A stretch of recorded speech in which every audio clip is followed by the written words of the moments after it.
everybody. My name is Mark Mello, and I'm a park ranger with Blackstone River Valley National Historical Park, and I'm excited to welcome you to this edition of A Ranger Chat.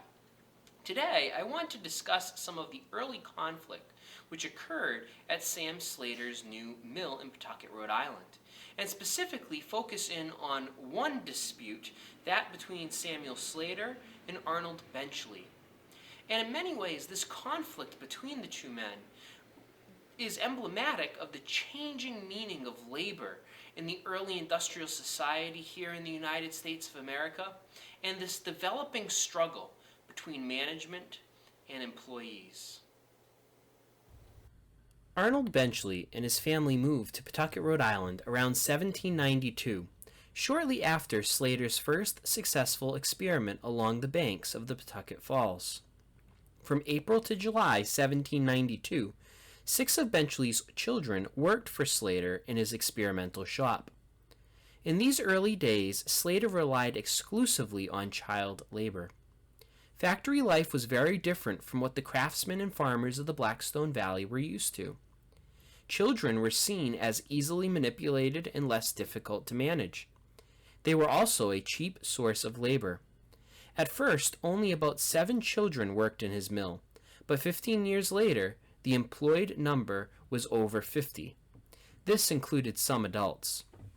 From the beginning, there was pushback against Slater's strict discipline and low wages. Beginning in October 1793 and continuing to June 1795, a dispute simmered between Benchley and Slater over wages. Benchley and 2 other adult parents of child laborers, Jeremiah Amesbury and Nehemiah Barrows, withheld their children from work. This effectively shut down the mill, forcing Almy, Brown, and Slater to settle the wage dispute.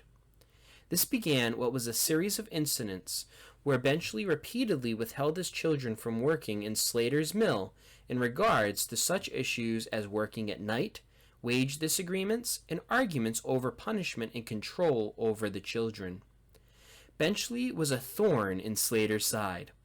Slater repeatedly warned his partners, Almy and Brown, not to interact with Benchley without his knowledge. After Slater determined to have his child laborers work into the night, Benchley called his children home. Slater recorded, quote, "Benchley has been on the brink of another disaster. The first night I lit the candles, he sent his children to come home, which they did. Afterwards, he and I had a considerable of a warm debate." End quote. This was just one of many warm debates between the two men. Benchley's outburst and other similar situations with parents of children mill workers successfully limited Slater's production in numerous instances, but in the end it was a lost cause. As Slater employed more workers, the effectiveness of withholding their children from working in the mills became less and less. And it was Benchley who relied upon the meager wages that his children brought in. Eventually, his courageous attempts to bring Almy, Brown, and Slater to the negotiating table hurt him more than it did the developing industrialists. His attempts to bring Slater to bow to his wishes were perhaps the fleeting efforts of a father who saw his authority within his family depleting before his very eyes. Soon the mill management would wield more power over his children than he would himself. As industrialism continued to develop, the autonomy of individual families waned. Capitalists continued to consolidate their control over individuals as families moved to the growing mill villages where management could literally dictate daily life. The story of Benchley is one of many individuals who saw their autonomy and control, even within their own family, slipping away, and attempted to assert their power over the growing industrialists in whatever meager way they could. I'd like to thank you for joining us for this Ranger Chat. As always, if you have any comments or questions, please leave those down below. We would love to hear from you.